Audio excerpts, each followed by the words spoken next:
사람과 사람이 만나는 만남 사이에서는요, 잊지 못할 장소가 있기 마련입니다. 제가 결혼 주례를 하기 전에 이제 주례를 앞둔 청년들을 만나게 되면 그 청년들에게 공통적으로 물어보는 질문들이 있습니다. 한 12가지, 15가지 정도 되는 질문을 주고 그 질문들의 답을 써내려가면서 이 홀로 있었던 삶을 정리를 하고 함께 그려갈 삶을 기대하게 만드는 그런 과정으로서 제가 질문들을 준비를 하는데요. 그 중에 제가 드리는 질문들 2가지가 생각났습니다. 하나는 처음 어디서 만나게 되었는가, 그리고 그때 어떤 인상이었는가라는 질문이고요. 2번째로는 신혼여행을 간다고 한다면 어디로 가려고 준비를 하고 있는가라는 질문입니다. 누군가를 만나기 위해서는 그 만남의 시작점이 있어야죠. 그 시작점에 그 사람이 있지 않았다면 만남은 존재하지 않을 것입니다. 처음 누군가를 만날 때, 소개받을 때 좋은 장소가 있다면 어디라고 생각하세요? 제가 기사를 찾아보니까 유명한 결혼정보회사가 설문업체를 의뢰해서 작년 2023년 11월 27일 설문조사한 결과를 찾았는데요. 소개팅을 어디서 합니까? 라는 질문이었습니다. 소개팅을 가장 많이 하는 장소는 어딘가? 48.3%로 거의 둘 중 하나는 여기서 만난다는 거죠. 커피숍입니다. 일단 커피숍에서 만나서 인사를 나누고 안부를 전하고 견적을 보면서 어디 식당으로 가야 될지 어떤 걸 해야 될지 이제 생각을 하게 되는 거죠. 그래서 커피숍에서 많이 만난다라고 합니다. 그런데 일반적으로 대부분 많이 좋아하는 커피숍이면 되겠지라고 생각을 하는데 오히려 그거를 싫어하는 사람들도 있어요. 커피숍에서 서로가 서로 되게 어색하게 만나면서 서로의 외형을 견적을 보고 그 견적에 따라서 우리가 A 코스, B 코스, C 코스로 이렇게 정해진 대로 간다라는 게 되게 형식적이고 되게 겉으로 보이는 무언가만 드러내는 것 같다라고 하는 사람들은 나는 내 내면의 것을 보여주고 싶고 상대의 내면을 알아가고 싶은데라는 생각을 할 수도 있다라는 거죠. 그런 사람은 그런 장소가 아니면 또 못 만난다라는 거예요. 그 암흑카페라는 곳이 있다라고 합니다. 영화 어바웃 타임에서 남녀 주인공이 아무것도 보이지 않는 곳에서 서로 대화를 나누면서 야, 우리가 정말 맞는다라는 생각을 해서 끝나고 연락처를 주고받게 되는 게 그 영화의 어떤 그 터닝 포인트거든요. 그런 것처럼 그 영화를 모티브 삼아서 남녀 주인공이 아무것도 보이지 않는 공간에 들어가서 대화를 나누다가 마음에 들면 연락처를 교환하게 되는 형식의 소개팅 장소를 제공한다라는 것이죠. 먼저 이 소개팅을 하려면 정해진 휴대폰 어플리케이션에 들어가서 자기의 취향들이 쭉 써 있는데 취향 몇 가지를 클릭해 두면 이 인공지능 AI가 자기랑 동일한 그것을 쓴 비슷한 연령대에 해당하는 이성이 그것을 입력했을 때 연락을 준다고 합니다. 그러면은 인공지능의 주체 안에서 서로 아무것도 보이지 않는 곳에서 몇 가지 정해진 주제로 이야기를 나누고 그리고 게임을 진행하다가 연락처를 주고받을지 아닐지를 대화를 나누게 되고 결정을 하게 된다라는 것이죠. 꼭 제가 이렇게 이야기하면 집안에 있는 우리 결혼하지 않은 친구에게 내가 이걸 얘기를 해줘야겠다. 얼굴도 안 본다니 뭐 이게 무슨 기회냐. 너 이때 가라. 거기 등록해라 라고 얘기할 수 있겠지만요. 제가 간곡히 부탁드리는 건 절대로 그러시면 안 됩니다. 교회에서 나쁜 거 배워왔다는 얘기 들어요. 그러니까 그들은 그들의 인생을 그들이 빛게 하시고 일단 이런 공간도 있다. 외모로 서로 견적 보는 만남을 너무 싫어해서 그런 공간보다는 내면의 아름다움을 느낄 수 있는, 거기 보면 기독교라는 란도 있어요. 그런 부분에 있어서 만남을 추구하는 사람들도 있다는 거죠. 그런 사람을 만나려면 그걸 해야만 또 만날 수 있다라는 겁니다. 자, 그렇다면은 그렇게 만나는 시작점이 있기도 하고요. 내가 사랑하는 사람이 그 자리에 가기 때문에 나도 가야 하는 자리가 있을 수 있습니다. 신혼여행을 어디 갈 거냐고 물어보면 적어도 둘 다 가고 싶어서 그 자리를 정한다기보단 둘 중에 한 명이 꼭 뭔가를 하고 싶어서 갈 때가 되게 많이 있어요. 어떤 사람은 저는 가서 그냥 무조건 잠만 잘 겁니다. 너무 피곤합니다. 결혼 직전까지도 일하느라 너무 고됩니다. 라고 하는 사람은 그냥 어떤 숙박을 하는지에 관심이 있는 거죠. 어떤 사람 같은 경우는 이 틈이 아니면은 액티비티를 못 하니까 나는 뭐 하늘에서 떨어지는 것도 하고 보트도 타고 스노클링도 하고 다 하겠습니다라고 하는 사람들은 거기에 맞춰서 또 사랑하는 사람을 따라서 그거를 하게 되는 것이죠. 어떤 사람은 또 도심 속을 걷고 싶다. 나는 이국적인 도시를 걸으며 정취를 느끼고 싶다라고 얘기하는 사람도 있고, 어떤 사람은 내가 옛날에 자랐던 그곳에 같이 가고 싶다라고 얘기하는 사람도 있습니다. 제가 여러 주례를 했는데 그 중에 가장 기억나는 곳이 있다면 오늘 설교를 준비하며 생각을 했는데, 어렸을 때부터 알던 친구라서 참 마음을 두고 함께 기도했던 친구인데 어디를 갈 거냐라고 물어보니까 두바이를 경유해서 아프리카를 가겠다. 자기는 아프리카에 가서 꼭 사자를 봐야겠다라고 얘기를 하는 거예요. 신혼여행으로 사자를 보고 싶다는 겁니다. 아프리카 오지에 가가지고. 그러니까 제 눈앞에는 사자를 보고 싶다고 철없이 웃으면서 저한테 이번 기회가 아니면 사자를 못 보겠죠? 라고 얘기하는 친구와 그 친구가 또 좋다고 헤헤거리면서 저도 저 친구랑 같이 사자를 볼 거예요 라고 얘기하는 친구를 제가 보게 되었다라는 거죠. 그래서 그 친구들이 결혼을 하고 뭔가 고급 호텔에서 이렇게 지냈다기보다는 아프리카 오지를 막 트럭을 타고 다니면서 사자를 보고 무사히 돌아왔다라는 이야기를 들었던 것이 생각이 났습니다. 참 끼리끼리 잘 만난다라는 생각이 들면서 이 사람이랑 결혼을 해야 되려면 사막도 가야 되는 거예요. 왜냐하면 내가 사랑하는 사람이 죽어도 평생에 한번 사막은 봐야 되고 사자를 보고 싶다고 하는데 그 사자의 울부짖음을 들으면서 신혼생활을 시작하고 싶다는데 사랑하기 때문에 가야 하는 자리가 또 있다라는 것이죠. 자, 여기까지 요약을 해보자면요, 어디에서 그 사람을 만났고 함께 어디를 다녀왔는지를 알아감으로써 그 관계가 어떤 관계인지, 두 사람이 어떤 관계인지를 우리가 알 수 있게 된다라는 것입니다. 그런데 오늘 본문은 명확하게 이야기를 하고 있습니다. 예수님을 어디 가야 만날 수 있는가? 3절에 보면 광야에 외치는 자의 소리가 있다라고 이야기를 하고 있다라는 거죠. 너희는 주의 길을 예비하라. 주님을 만나기 위한 길을 예비하기 위해선 어디로부터 들려지는 소리를 따라가야 되느냐? 사막으로부터 들려지는 소리를 따라 사막으로 들어가지 않으면은 예수 그리스도를 만나지 못한다라는 거예요. 나중에 1장 12절을 보면 이런 장면도 나옵니다. 한번 읽어 주셨으면 좋겠습니다. 시작. 성령이 곧 예수를 광야로 몰아내신지라. 자, 이 몰아내셨다라는 단어는요, 성경 안에서 예수님이 귀신을 쫓아버릴 때 사용하던 단어입니다. 그러니까 귀신아 나와, 이거를 한국어로 번역을 하는 가장 적절한 단어는 꺼져라라는 단어입니다. 그러니까 그 나가라라고 소리치면서 발로 뻥 귀신을 차듯이 성령님이 예수님을 발로 뻥 차면서 광야로 들이밀었다라는 거죠.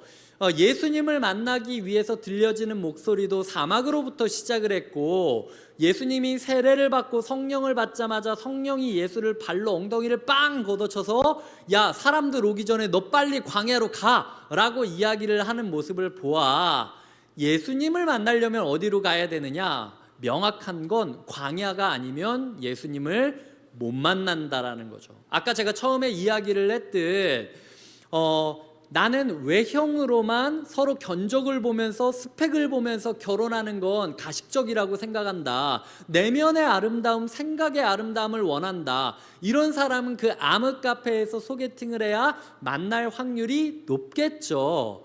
예수님은 노골적으로 마가복음이 예수님은 광야에 가지 않으면 만날 수 없다라고 이야기를 하고 있습니다. 그러니까 우리가 예수님과 소개팅을 하기 위해선 의도적으로 광야로 들어가야 되는 것이고, 예수님과 만나서 신앙생활을 새롭게 시작하려면 신혼여행 또한 광야로 들어가야 된다라는 것이 오늘 말씀이 우리에게 주고 있는 교훈이라는 것이죠. 그래서 제가 세 가지로 먼저 오늘 말씀을 요약을 하고 그 오늘 말씀을 설명하도록 하겠습니다. 자, 첫 번째로는 예수님은 광야에 있다라는 거예요. 예수님은 광야에 있기 때문에 광야로 들어가지 않은 사람은 절대로 예수를 만날 수 없다라는 것이죠. 두 번째로는 왜 하필 광야냐? 광야에 서면은 익숙했던 소리가 새로운 소리로 들려지고 듣지 못했던 소리가 새롭게 들리기 시작한다라는 겁니다. 늘 듣고 있었는데 내가 이런 소리가 있다라는 것도 모르고 있었던 소리를 떠나보니까 저기서 이런 소리가 있었구나 생각을 하게 되고, 소음이 너무 심해서 들리지 않았던 예수님의 목소리를 광야에서 들을 수 있기 때문에 광야로 가야 된다라는 거죠. 세 번째로는 광야에 직접 서야만 한다라는 거예요. 그러니까 우리가 여기서 짐 싸가지고 사막으로 가라는 이야기가 아니라 요번 한 주 동안 철저히 사람들과 소음들과 격리된 나만의 광야를 만들어가지 않으면은 그곳에서 기다리시는 예수님을 만날 수 없다라는 거죠. 광야에 대해서 우리가 이론만 따질 게 아니라 실제로 하루에 10분이든 20분이든 30분이든 광야를 만들어가는 훈련을 하자. 이게 제가 오늘 드릴 이야기예요. 그러니까 지금 여기까지만 듣고 앞으로 제가 이야기할 것들은 모두 여기에 대한 부차적인 설명이니까 그냥 귀 닫고 계시다가 마지막에 적용만 들으셔도 됩니다. 제가 이제 설명을 좀 해보도록 하겠습니다. 예수님이 광야에 있는 이유가 무엇일까? 구약 성경부터 구원은 항상 광야로 시작됐습니다. 이스라엘이 이집트의 노예였을 때 구원자였던 모세는 어디로부터 옵니까? 사막을 뚫고 광야를 뚫고 찾아왔죠. 그리고 백성들을 어디로 데려가죠? 백성들을 사막으로 데려가고 그 사막 끝에 있었던 요단강이라는 곳에 다다르게 만듭니다. 그리고 요단강을 건너면서 새로운 여정이 시작되는 것이죠.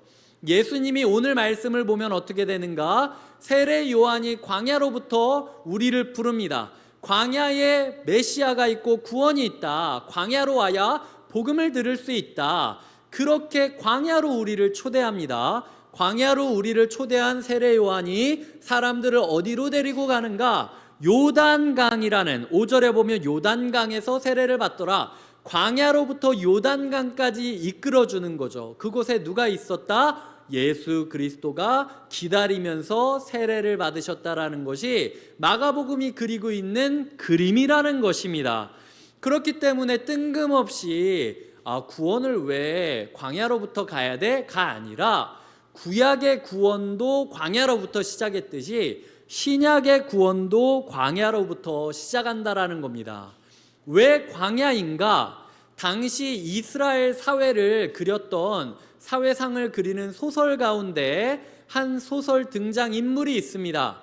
그 사람이 에세네파라고 불려지는 사람들을 찾으러 사막으로 떠나는데, 이 에세네파가 누구냐면은 극단주의자들이에요. 말씀을 극단적으로 적용하면서 사막에서 자기들끼리 공동체를 만들면서 지내고 있었고, 그리고 그 중에 이제 그 사람들이 살던 쿰란 공동체라는 곳에서 세례 요한이 나왔다라고 알려져 있습니다. 그러니까 세례 요한이 있었던 모태가 되는 공동체가 에세네파라고 불려지는 사람인 거죠.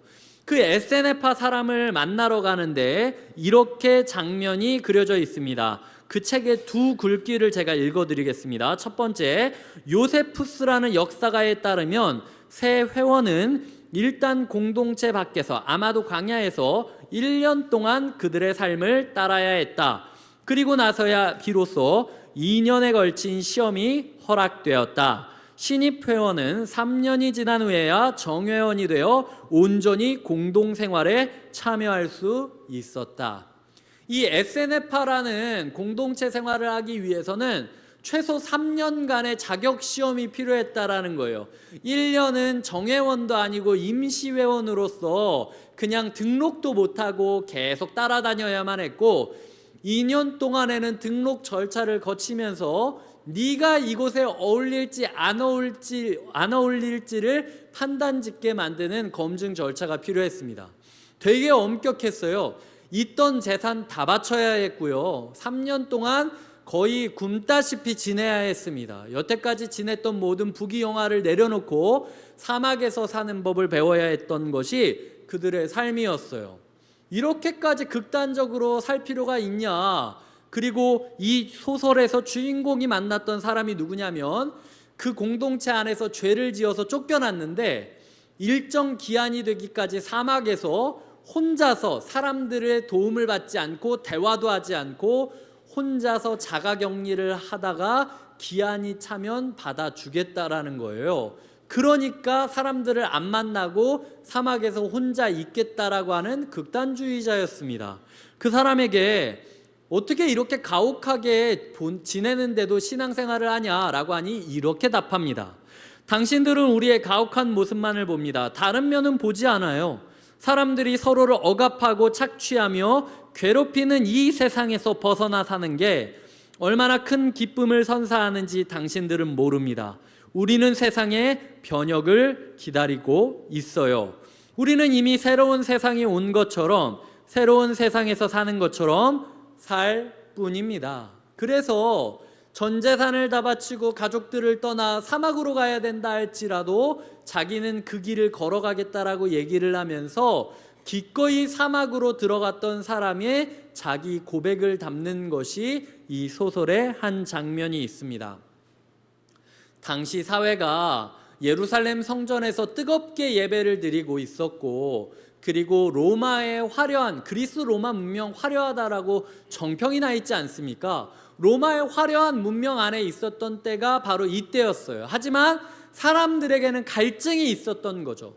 뜨거운 예배 가운데서도 생명이 느껴지지 않았고, 화려한 문명 가운데서도 생명이 느껴지지 않았다라는 것입니다. 생명이 어디 있는가? 자유가 어디 있는가? 우리가 이렇게 뜨겁게 예배를 드리고 화려한 문명 가운데 있어도 우리는 여전히 로마의 식민지 치하에서 자유를 누리지 못하고 있지 않는가라는 그 해방을 향한 꿈이 이들을 사막으로 몰았다라는 거죠. 그래서 이들이 이 사막에서 이렇게 괴로워했지만 한 가지가 없었다라고 하는데, 신분 차별이 없었다라고 합니다. 이 공동체 안에서는 재산이 얼마나 많으냐 적으냐, 신분이 어땠느냐에 따라서 사람을 규정짓지 않았다라는 거죠. 오직 말씀을 듣느냐 안 듣느냐, 말씀을 지키냐 안 지키냐만 따졌던 것이 이 에세네파의 모습이었다라는 겁니다.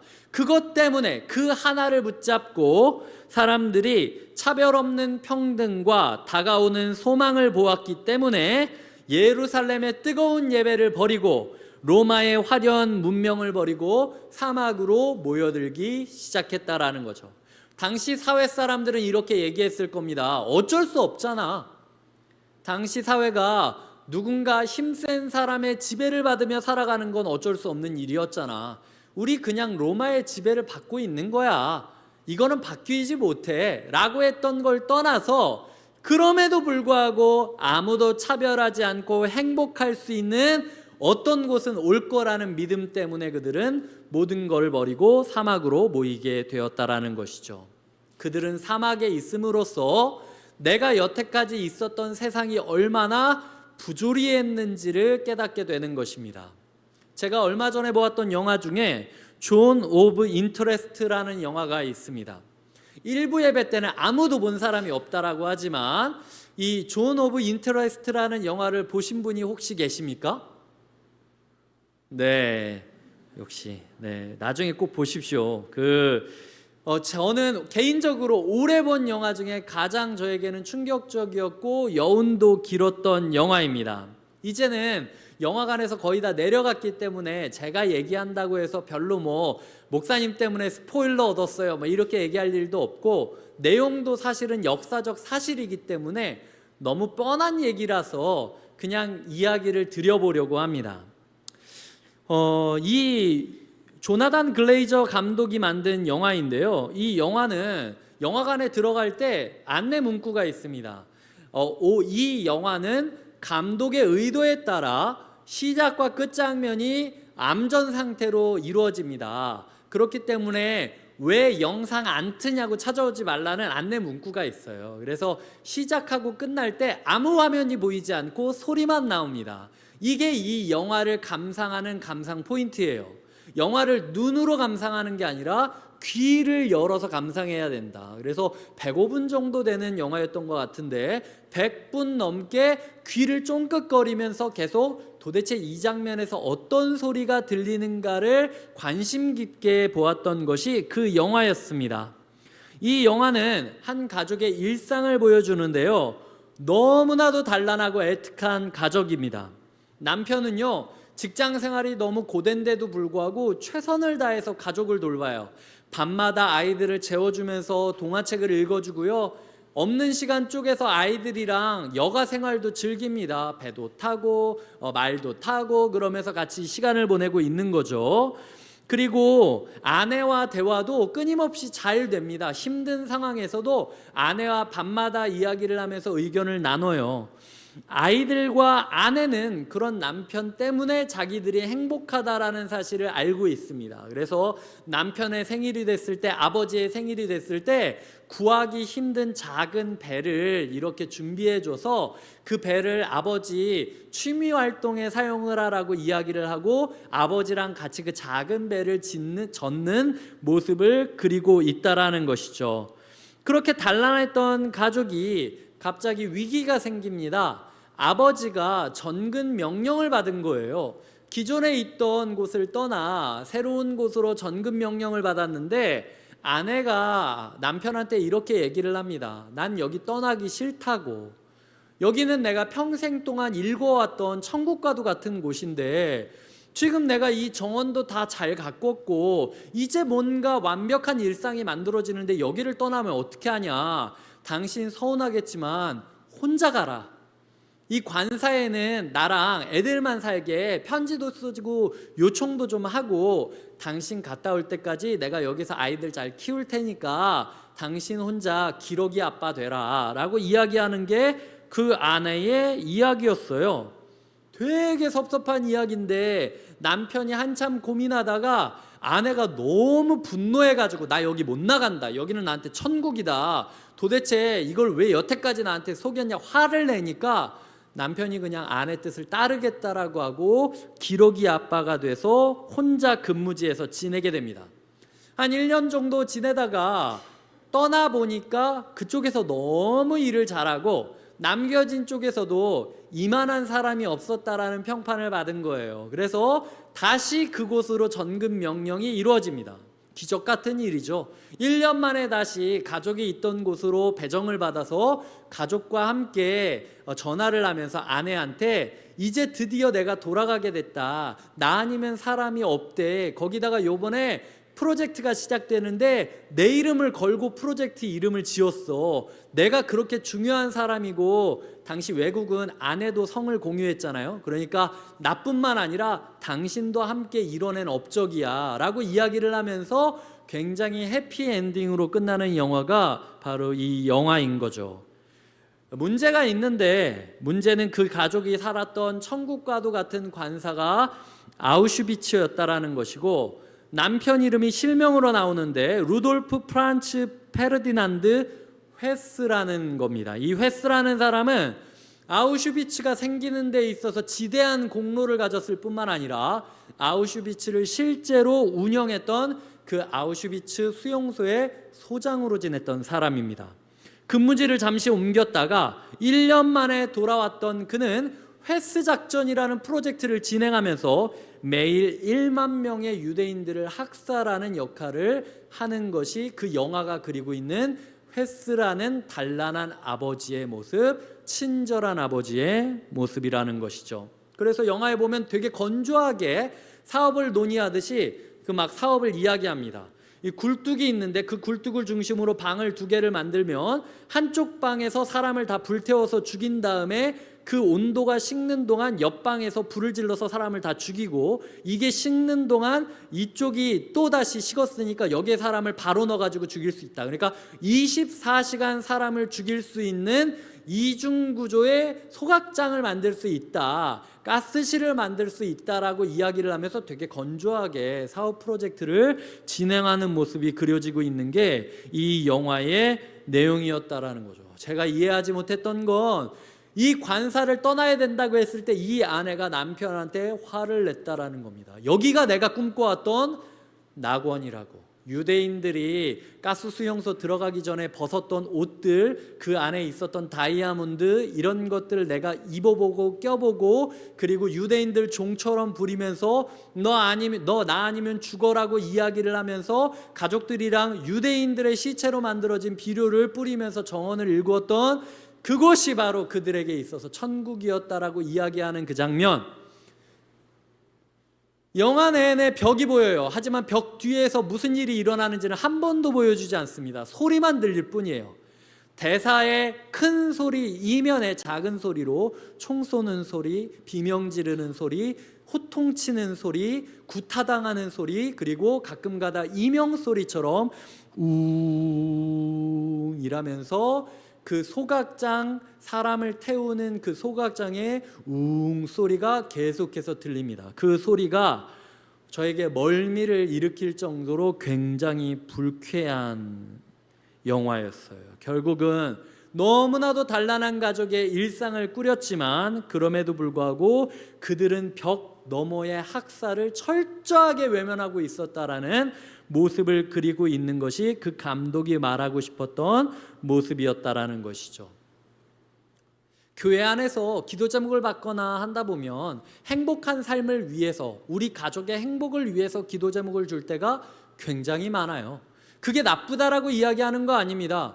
이 가정도 행복을 누려야 했죠. 하지만 그 행복이 불합리하고 부조리한 사회 가운데서는 행복을 이룰 수 없다라는 걸 인정해야 된다라는 거예요. 거기서 누구를 밟고 누구의 시체를 비료 삼아서 아름답게 정원을 세울지언정 그게 낙원이 될 수는 없다라는 거죠. 그 영화에 보면 아이들이 은근슬쩍 스며듭니다. 군인들이, 간수들이 유대인들을 괴롭히는 것처럼 자기도 인형을 깔아놓고 소리 지르는 장면도 나오고, 유대인들을 총으로 쏴서 죽이려고 하는, 아마 죽였을 것 같은데 그런 소리를 보려고 커튼을 들었다 내리는 장면도 나옵니다. 애들이 자기도 모르게 엄마 아빠가 보기에는 낙원이라고 생각을 했지만 그 폭력과 학살을 오롯이 보고 들었던 게 바로 그 천국 같은 가족의 실제 모습이었다라는 거죠. 우리가 신앙생활을 하면서 우리 가족의 행복, 우리 가족의 평안, 나의 행복만을 구하는 것이 사실은 끝이 아니라는 거예요. 이 시대가 무엇을 필요로 하고 있고, 이 세상이 그 죄의 문제, 어그러짐의 문제, 서로가 서로를 학살하고 서로가 서로를 편먹고 서로가 서로를 학대하는 그 편먹음의 문제, 죄의 문제가 없어지지 않으면 우리 모두 행복할 수 없다라는 걸 인정하지 않으면 안 된다라는 거죠. 거기서부터 행복이 시작된다라는 것을 기억해야 된다라는 거예요.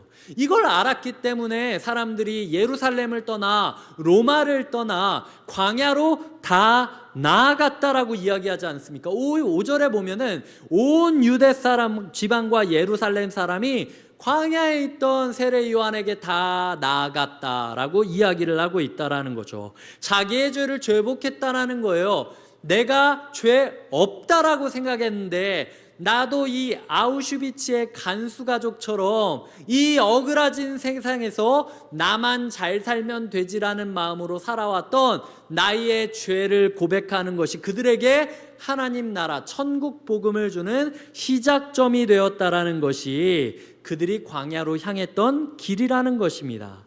광야로 가보니까 소리가 안 들리잖아요. 마치 영화 가운데 소리가 계속 배경음악으로 나오지만 대사를 지우고 마지막 엔딩 크레딧 올라가면서 그 비명소리만 음악으로 나올 때 우리가 그 소리를 깨닫게 되듯 우리의 삶에도 나의 행복, 나의 대화, 나 주변 사람들과의 인간관계, 누가 이런 말을 했네, 저런 말을 했네, 내가 이런 말을 들어서 기분이 나쁘네, 이런 이야기만 싹 빼놓고 아무 소리도 들리지 않는 광야로 내가 서게 된다면 지금까지 듣지 못했던 사람들의 비명소리를 듣게 될 수 있다라는 거, 그게 천국으로 가는 첫걸음이 될 수 있다라는 거죠. 영화는요, 장면과 장면 사이에 좀 이상한 장면을 넣습니다. 그 열화상 카메라로, 열화상 카메라 아시죠? 밤에 이렇게 야간 투시경처럼 이렇게 사람 지나가는 거 보는 거, 열화상 카메라로 한 소녀가 사과를 잡고 이렇게 땅에다가 박는 모습을 그리고 있어요. 그런데 그 장면이 무엇인가 나와서 제가 찾아보니까 감독 또한 이 일상을 영화로 만들다가 너무 토할 것처럼 괴로워서 이걸 해야 되나 말아야 되나 생각을 하던 중에 폴란드 소녀 알렉스라는 여자의 이야기를 듣게 됩니다. 이 알렉스라는 여자는 소녀였음에도 불구하고 폴란드 비밀단체 소속이었는데 이 여자가 실제로 아우슈비츠 그 수용소 안으로 몰래 들어가서 밤마다 노역장에 사과 하나 두 개씩을 이렇게 꽂아놓고 갔대요. 왜?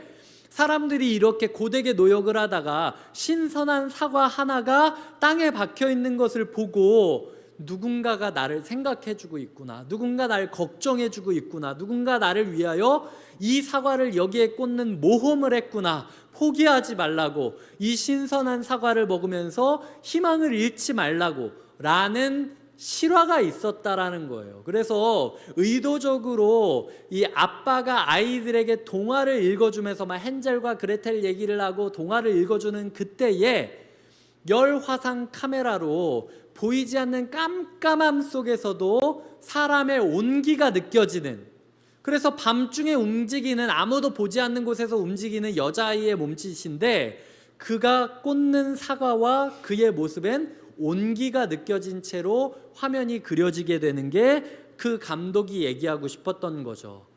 희망은요, 보이는 곳에서 찬란한 빛 아래에서 단란하게 가족의 행복을 꿈꿨던 헬스 가족으로부터 시작되는 것이 아니라 아무도 보지 않았던 곳에서 몰래 사과를 꽂아 놓으며 희망을 노래했던 그 알렉스라는 여자로부터 시작이 된다라는 겁니다. 이 감독이 말하고 싶었던 그 밤의 온기가 제가 지금 말하고 있는 사막의 소리랑 같다라는 거예요. 아무도 보이지 않는 곳, 남들과 구별되는 곳에 서서 희망을 노래하고 소망을 꿈꾸는 것, 이것이 하나님께서 우리에게 주시는 희망이라는 것이죠. 빛을 보는 감각을 떠나 온기를 느끼는 감각에 집중해야 되고, 주변 소음을 떠나 고요한 소리를 마주하는 곳, 그곳이 광야이고, 우리 또한 광야로 들어가지 않으면 예수를 절대로 만날 수 없다. 어쩌면 화려하게 우리가 교회에서 이렇게 떠들고 노는 것보다도 광야로 들어갔는지 한 주간의 우리의 삶이 우리의 모습을 더 평가할 수 있다라는 것입니다. 얼마 전 새벽기도 본문이었던 사도행전 20장에는 바울이 일행과 떨어져 도보여행을 하는 장면이 나옵니다. 20장 13절은 이렇습니다. 우리는 앞서 배를 타고 아소에서 바울을 태우려고 그리로 가니 이는 바울이 걸어서 가고자 하여 그렇게 정하여 준 것이라. 남들은 지금 배 타고 가야 되는데 바울이 자기만 도보 여행을 하겠다라고 일행과 떨어져 낯선 곳, 낯선 사람들, 낯선 상황으로 자기를 몰고 있는 거예요. 그렇게 걷고 어떤 일이 생기냐면 16절에 보면 바울이 아시아에서 지체하지 않기 위하여 에베소를 지나 배 타고 가기로 작정하였다라고 이야기를 합니다. 이는 될 수 있는 대로 오순절 안에 예루살렘에 이르려고 급히 갔다라고 이야기를 하고 있는 것이죠. 바울은요, 자기만의 광야를 만들었던 겁니다. 사람들과 구별하여 하나님의 목소리만 들릴 수 있는 곳에서 내 인생에 대해서 고민하기 시작한 거예요. 그때 깨닫게 된 겁니다. 뒤돌아보지 않고 빨리 예루살렘으로 가야 된다라는 사실을 깨닫게 된 거죠. 그래서 그 길이 어떤 길인지 알면서도 불구하고 망설임 없이 직진하게 되는 것이 그 광야를 지났던 바울의 삶의 변화였다는 거예요. 그가 이렇게 이야기합니다. 22절부터 24절까지를 띄워드릴 테니까 한번 읽어주셨으면 좋겠습니다. 시작. 보라, 이제 나는 성령에 매여 예루살렘으로 가는데 거기서 무슨 일을 당할는지 알지 못하노라. 오직 성령이 각 성에서 내게 증언하여 결박과 환난이 나를 기다린다 하시나, 내가 달려갈 길과 주 예수께 받은 사명 곧 하나님의 은혜의 복음을 증언하는 일을 마치려 하면은 나의 생명조차 조금도 귀한 것으로 여기지 아니하노라. 사막 가운데 성령님이 바울에게 계속 도전하신 거예요. 너 가면 죽는데 진짜 갈 거니? 근데 가야 돼. 바울이 그 사막 가운데 그 영적 사막, 그 혼자 도보 여행을 하던 그 길을 통하여 결심한 겁니다. 하나님 은혜의 복음을 증언하는 일을 마치려 하면은 나의 생명조차 조금도 귀한 것으로 여기지 아니하노라. 이 결심이 그 광야길로부터 시작이 되었다라는 거죠. 그렇기 때문에 제가 성도님들한테 부탁드립니다. 하루에 10분이든 20분이든 30분이든 좋습니다. 광야를 만들어 가셔야 돼요. 광야를 만든다라는 게 아무도 보이지 않는 어떤 사막으로 혼자 여행을 떠난다는 게 아니에요. 의도적으로 자기를 격리시키라는 거예요. 자가 격리하듯이 음악을 끄셔야 됩니다. 동영상을 끄십시오. 아무리 좋은 설교라 하시라도 듣지 마십시오. 찬양이라 할지라도 멈추십시오. 익숙한 사람, 편한 사람의 목소리를 떨어뜨려 두십시오. 아무 소리도 들리지 않는 그 공간에 하루에 10분씩이라도 있어 보라는 거예요. 알람을 맞춰놓고 지금부터 내가 10분이 되는 순간까지는 휴대폰 전원도 내려놓고 그리고 사람들과도 이야기하지 않고 듣지도 않게 만들겠다라는 각오로 하루에 10분, 그게 화장실이든 산책하는 중이건 강아지를 데리고 걷는 길이건 아니면 어디든 간에 의도적으로 7번 우리가 이 격리 훈련을 해봐야 된다라는 겁니다. 소리를 차단했을 때 들리는 게 있습니다. 풀잎이 떠는 소리가 들리고 벌레가 지저귀는 소리가 들립니다. 내 내면에서 잊혀졌던 말씀이 올라올 때가 있고 하나님이 나의 인생길을 어떻게 만드실지 그 마음이 차오르게 됩니다. 제가 광야를 만들려고 한다면 꼭 얘기하시는 게 목사님, 저는 하루의 일과를 다 마치고 모든 것이 평안한 그때에 침대에 이렇게 누워가지고 제가 광야를 자발적으로 만들겠습니다. 10분이 됐는지도 모르고 그냥 잠들어 버리는 채 일주일 동안 살지 마시고, 그거는 광야가 아니에요. 그건 숙면 훈련이지 광야가 아니라는 겁니다.